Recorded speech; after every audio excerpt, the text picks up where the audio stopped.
Virgo, before we begin, and I mean this without any ceremony attached to it, I want to acknowledge something.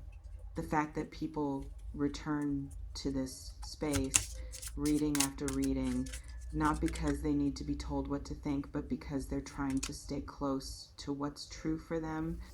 That kind of fidelity to your own inner life is rarer than it should be. I don't take it for granted that you're here. I'm genuinely glad you are. Now let's go somewhere honest together, because what's moving in Virgo's field right now is not subtle and it is not small. You know how photographs develop in a dark room? The image is already on the paper before you can see it. The chemistry is already working. The picture is already there, fixed in the emulsion, waiting for the process to run its course and bring it into visibility. And if you pull the paper out too early, if you interrupt the process before it's complete, you don't get nothing. You get something halfway between potential and reality. Something that almost shows you what's there, but not quite. Something frustrating in its incompleteness. That image is what I'm looking at with this person right now. Something is developing, something that has been in process for longer than, working its way through its own chemistry in the dark, reaching slowly and inevitably toward visibility. And the weight of keeping it undeveloped, of holding the paper in the solution and not letting it surface, is becoming more than this person can bear. It's killing them to hide this from you. That's not a dramatic phrase. That's a precise description of what I'm reading in the energy around this person. There is a cost being paid daily in the currency of suppressed truth, and the account is running low.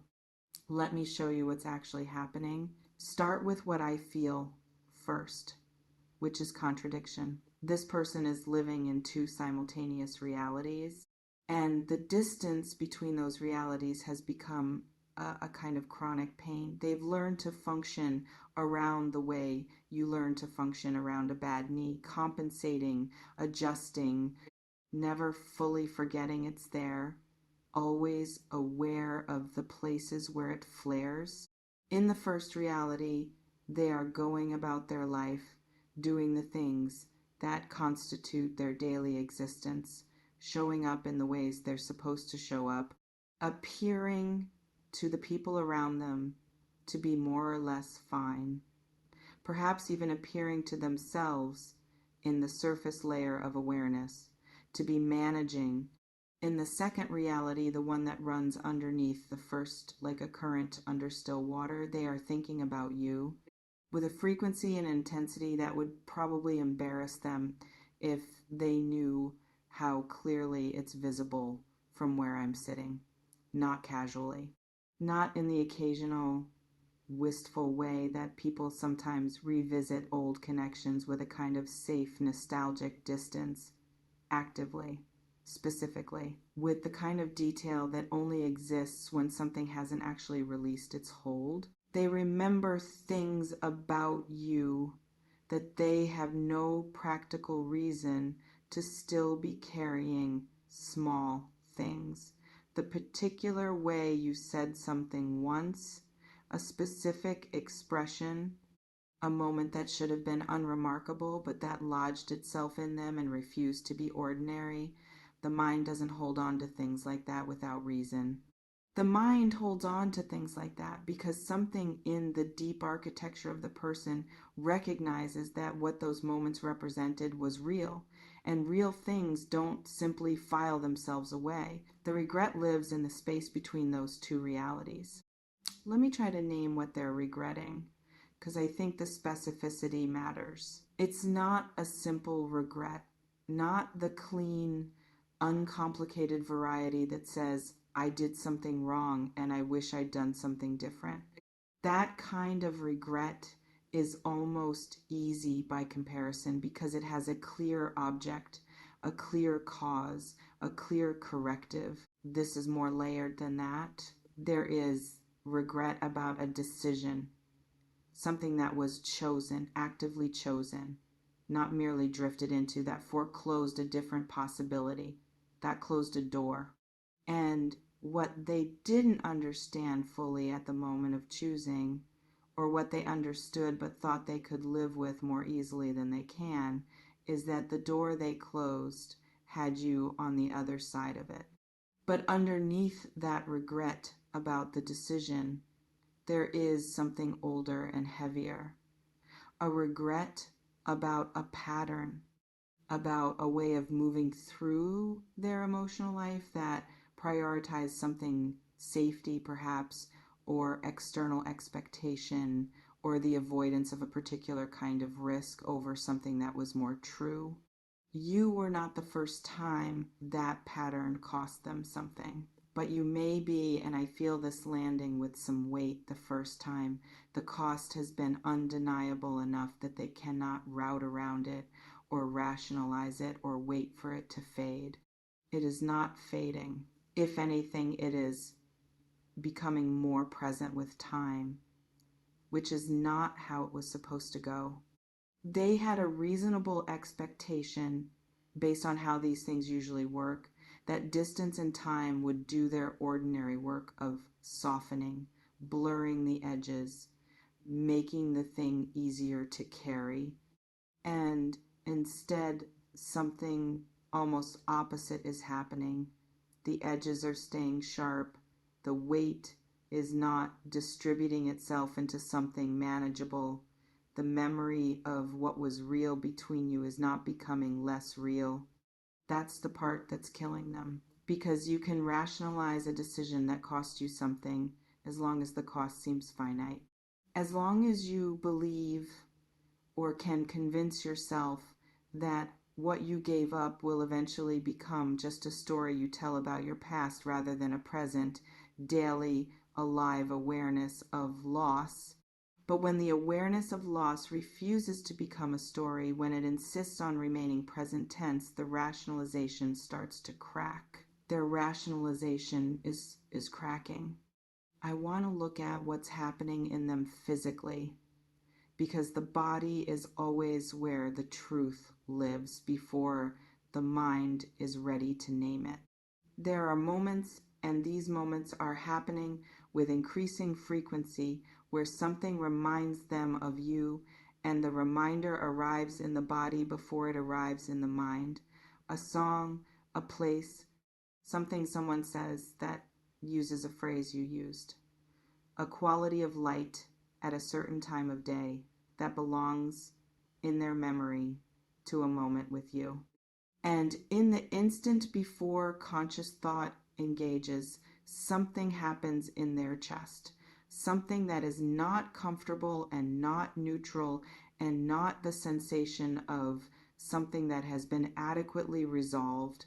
They've been trying to interpret that sensation as something other than what it is. Nostalgia, maybe. Sentimentality. The ordinary human habit of idealizing what's past. They've applied all of the reasonable interpretations to it in sequence, testing each one for fit, hoping one of them will hold well enough to explain away the intensity of it. None of them quite hold.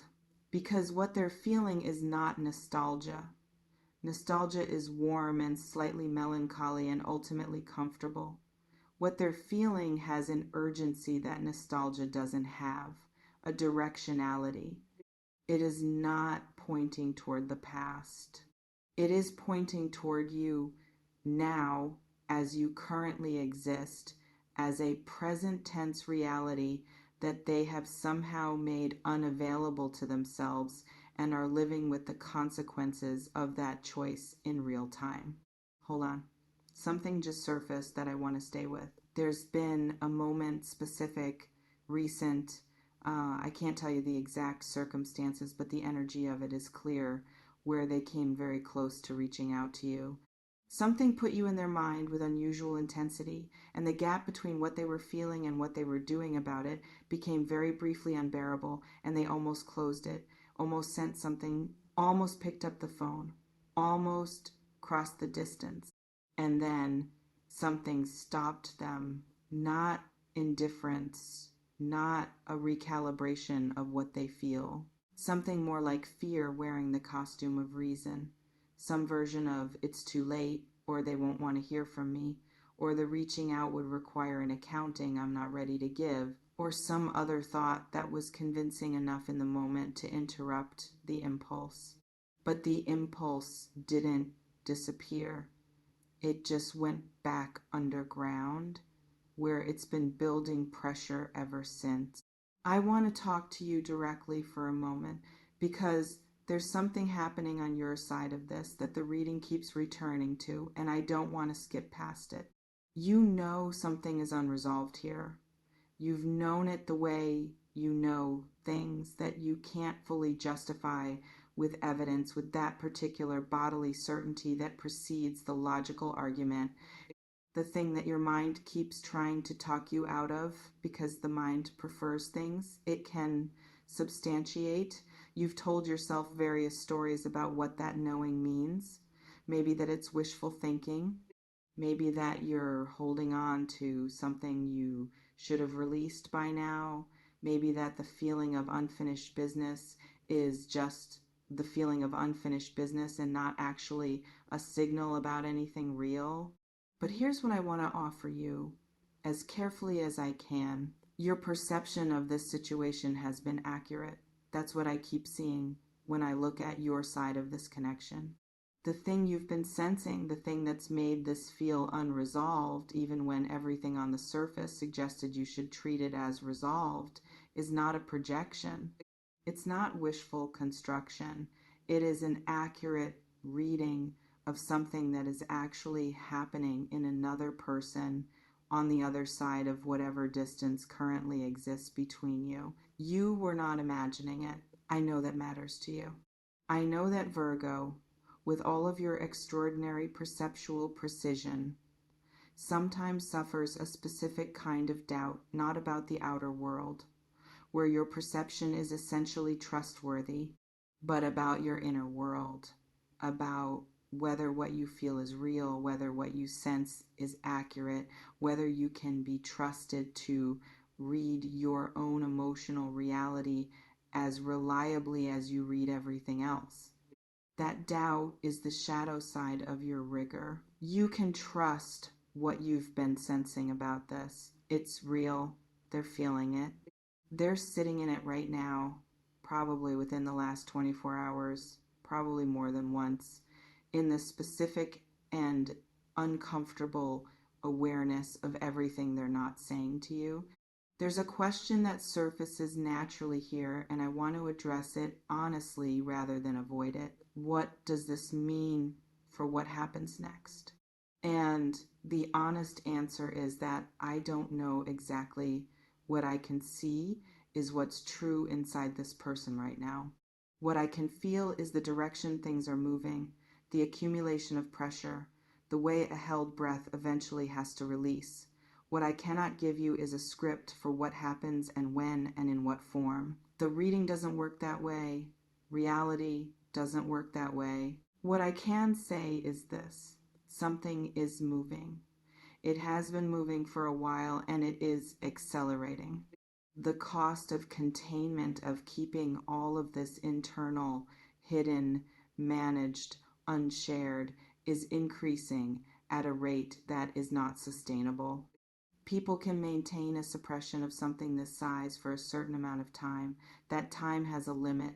And what I feel when I look at this person is someone who is approaching that limit, who is in the late stages of a process that ends in expression, not because they've made a clean, conscious decision to express it, but because the pressure of it will eventually exceed the capacity of the container.